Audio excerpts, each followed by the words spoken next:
Assalamu alaikum wa rahmatullahi wa barakatuh. I am Advocate Muhammad Ali Khaja, Advocate of Telangana High Court and a member of Bar Council of Telangana. Today my topic is how to verify the property documents. सबसे पहले मैं इस programme के organisers को मुबारकबाद दूंगा जिन्होंने इस बेहतरीन प्रोग्राम को अरेंज किया ताकि अवामुन नास को क़ानूनी मालूमात हासिल हो सके। आज के इस प्रोग्राम फ्री लीगल एडवाइस में मैं आपको बता रहा हूं कि प्रॉपर्टी खरीदने से पहले डॉक्यूमेंट्स कैसे वेरीफाई करें। बहुत से लोग इस चीज़ से नावाकिफ़ होते हैं जिसकी वजह से बहुत ज़्यादा नुकसान उन्हें उठाना पड़ता है। तो मैं आज आसान अंदाज में आपको बताऊंगा। आप जहन में 5 पॉइंट्स रख लीजिए प्रॉपर्टी वेरीफाई करने के लिए। सबसे पहले हमें प्रॉपर्टी के लिए चेक करना है title. The first thing is title. Title में बी sale deed, conveyance deed and gift deed. देखिए, टाइटल के लिए हमें मालूमात हासिल करनी है कि जो प्रॉपर्टी आप खरीद रहे हैं उसका लेआउट है या नहीं है, वो ऑथराइज है या अनऑथराइज है, एचडीएम में अप्रूव्ड है या फिर विदाउट अप्रूव्ड के उसकी प्लॉटिंग की गई। तफसीलात मालूम हो जाएगी, यानी किसके नाम पर ये मकान रजिस्टर्ड है, इसके रियल ओनर कौन है। आप जो भी मालूमात इस प्रॉपर्टी के ताल्लुक से जानना चाहते हैं, टाइटल में आपको ये तमाम तफसीलात मालूम करनी होगी। सेकेंड थिंग है इनकम्बरेंस सर्टिफिकेट, यानी जो भी आप प्रॉपर्टी खरीदना चाहते हैं उसका इनकम्बरेंस सर्टिफिकेट आप जरूर निकाल लें। इनकम्बरेंस सर्टिफिकेट आमतौर पे एसआरओ ऑफिस यानी सब रजिस्ट्रार ऑफिस से जारी किया जाता है या फिर आप ऑनलाइन भी इसकी तफसीलात आप हासिल कर सकते हैं। रजिस्ट्रेशन एंड स्टैंप की जो वेबसाइट है उस पर आप ये तफसीलात अवेलेबल होती है। आप इसके लिए डॉक्यूमेंट नंबर का होना चाहिए या फिर इसके अलावा आप सर्वे नंबर या प्लॉट नंबर के जानते हुए भी आप इसकी तफसीलात हासिल कर सकते हैं। तो कोई भी प्रॉपर्टी खरीदने से पहले आप इनकम्बरेंस सर्टिफिकेट जरूर निकालें ताकि आपको जो तफसीलात बताई गई है आप उससे एक मरतबा वेरीफाई कर लें, चेक कर लें कि वही इनकम्बरेंस में वही तफसीलात आ रही है या फिर उसमें कुछ चेंजेस हैं। इनकम्बरेंस सर्टिफिकेट में तमाम प्रीवियस ओनर्स के नेम्स और अब तक कौन कौन से पर्सन्स के नाम पे ये प्रॉपर्टी ट्रांसफर हुई है वो भी आपको पता चल जाएगा।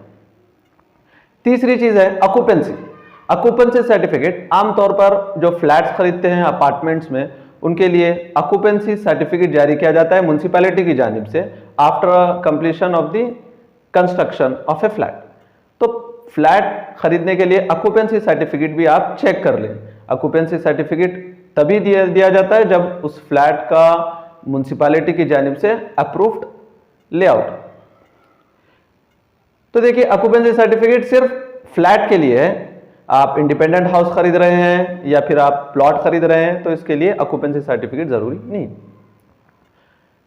फोर्थ पॉइंट है आपको म्यूटेशन चेक करना है, यानी जो भी मकान या प्लॉट आप खरीद रहे हैं उसके यानी तमाम ओनर्स राइट जैसे कि हाउस टैक्स है या फिर इलेक्ट्रिसिटी बिल है या फिर टैप वाटर कनेक्शन है, इन तमाम में म्यूटेशन का होना प्रीवियस ओनर का बहुत जरूरी, यानी म्यूटेशन करा हुआ होना चाहिए। यानी जो भी आप चीज खरीद रहे हैं वो तमाम ओनर रजिस्टर्ड डॉक्यूमेंट्स के अलावा इन तमाम चीजों में भी ओनर का नाम होना जरूरी है। तो ये भी आप एक मरतबा चेक कर लें ताकि आपको आगे कोई परेशानी ना हो, इन फ्यूचर आपको कोई परेशानी उठानी ना पड़े। देखिए, उसके बाद हमको चेक करना है लिंक डॉक्यूमेंट्स। 5वीं चीज आपको देखनी है लिंक डॉक्यूमेंट, यानी ये तमाम लिंक डॉक्यूमेंट्स ओरिजिनल आप एक मरतबा देख लें, वेरीफाई कर लें, उसके प्रीवियस ओनर के लिंक डॉक्यूमेंट जो है वो आप एक मरतबा नेम्स और तमाम survey number, plot number, everything आप एक मरतबा चेक कर लें, अच्छे से वेरीफाई कर लें, ताकि ईसी इनकम्बरेंस सर्टिफिकेट में जो ओनर्स बताए गए हैं वो आपके पास, यानी जो लिंक डॉक्यूमेंट्स है उसमें वही आपके जो है सुना तमाम तर तफसीलात सेम है या फिर कुछ इसमें जो है तब्दीली की गई, ताकि आपको आगे मुस्तकबिल में कोई परेशानी ना हो। देखिए ये थे 5 पॉइंट्स, और एक मरतबा मैं आपको याद दिला देता हूं। सबसे पहले हमको देखनी है टाइटल, उसके बाद देखना है इनकम्बरेंस सर्टिफिकेट। अगर आप फ्लैट खरीद रहे हैं तो ऑक्यूपेंसी सर्टिफिकेट आप देखिए। उसके अलावा आप चौथी चीज देखिए म्यूटेशन, यानी वाटर बिल, इलेक्ट्रिसिटी बिल और हाउस टैक्स में प्रीवियस ओनर का नाम एक मरतबा चेक कर लें। और पांचवी और आखिरी चीज, तमाम लिंक डॉक्यूमेंट्स आप एक मरतबा प्रॉपर्टी के देख लें। अगर ये तमाम चीजों से आप मुतमईन हो जाए, यानी आपको लगे कि तमाम चीजें करेक्ट है, तो उसके बाद आप इस प्रॉपर्टी को खरीदने का इरादा कर सकते हैं, आप इसकी कीमत तय कर सकते हैं। अगर तमाम चीजें मुनासिबत से अगर आप इसको खरीद रहे हैं तो सबसे पहला काम आप ये करें कि सब रजिस्ट्रार ऑफिस को रुजू होते हुए इस प्रॉपर्टी को आप अपने नाम पर मुंतकिल कर लें, यानी आप इसका रजिस्ट्रेशन करा लें। आमतौर पर होता है कि प्रीवियस डॉक्यूमेंट्स तो होते हैं लेकिन ओनर जो है अपने नाम पर रजिस्ट्री कराने में काहली या कोताही करते हैं। तो एज एन एडवोकेट मैं आपको एडवाइस दूंगा, आप ऐसा हरगिज ना करें, बल्कि आप इन प्रॉपर्टी को, यानी जो भी प्रॉपर्टी आप खरीद रहे हैं उसको आप अपने नाम पर रजिस्टर्ड कर लें।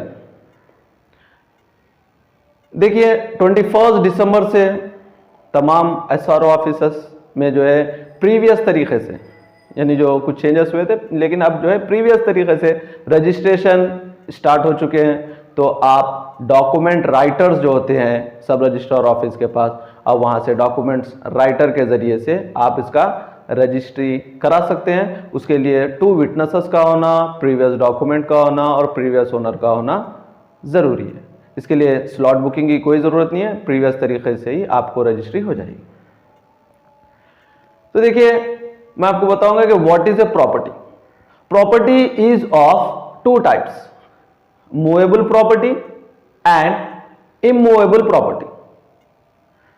Immovable property according to the section 54 of Transfer of Property Act, the elements of sale are parties. The parties are of 2 types, buyer and seller. देखिए जो प्रॉपर्टी खरीद रहे हैं वो बायर होंगे और जो प्रॉपर्टी को सेल कर रहे हैं वो है सेलर। तो देखिए बायर ये चाहे कि वो खरीदे और सेलर उस प्रॉपर्टी को बेचना चाहे, यानी बाहमी रजामंदी से ही जो है यानी सेल कंप्लीट होता है। या फिर दोनों में से एक भी अगर राजी ना हो, एक भी रजामंद ना हो, तो ये एग्रीमेंट वैलिड एग्रीमेंट नहीं कहलाता। तो वैलिड एग्रीमेंट के लिए फर्स्ट एलिमेंट ये होना चाहिए कि दोनों का बाहमी रजामंद होना, यानी जो है यानी सेलर उस प्रॉपर्टी को सेल करना चाह रहे हैं और बायर चाह रहे हैं कि इस प्रॉपर्टी को खरीदें। Second element subject matter. देखिए उसके बाद आपस में ये दोनों मामला तय कर लें कि उन्हें कैसे रकम अदा करनी है और उन्हें कैसे आपस में इस मामले को तय कर लें। उसके बाद है प्राइस और कंसिडरेशन। उसके बाद दोनों में कीमत तय हो और बायर जो कीमत देना चाह रहे हैं और सेलर जो कीमत से उसे सेल करना चाह रहे हैं, दोनों आपस में अंडरस्टैंडिंग हो और दोनों इस कीमत को तय कर लें। उसके बाद उनको चाहे कि इस प्रॉपर्टी को ट्रांसफर करें, यानी जो बायर्स के जो राइट्स है, सेलर्स को चाहिए कि प्रॉपर्टी की ओनरशिप के राइट्स को ट्रांसफर करें। Duties of A seller, the seller should disclose all the defects and facts about the property. देखिए सेलर को चाहिए कि तमाम तर डिफेक्ट्स या फैक्ट्स प्रॉपर्टी के ताल्लुक से डिस्क्लोज करें। Should produce the documents, the seller should pay the all the dues, the house tax, the previous house tax, water connection bill and electricity bill. After the transfer is completed, he should deliver the documents to the buyer. Buyer की भी कुछ duties है। सबसे पहले वो इन तमाम documents को verify करें और उसके बाद he should pay the price of the property, he should transfer all the rights of ownership on his name, should make an agreement about his ownership. अक्सर होता ये मालूमात ना होने की वजह से जो लोग प्रॉपर्टी खरीदना चाहते हैं उन्हें बाद में लाखों रुपए का नुकसान होता है, क्योंकि वो पहले से उसको अच्छी सी जांच पड़ताल नहीं करते हैं।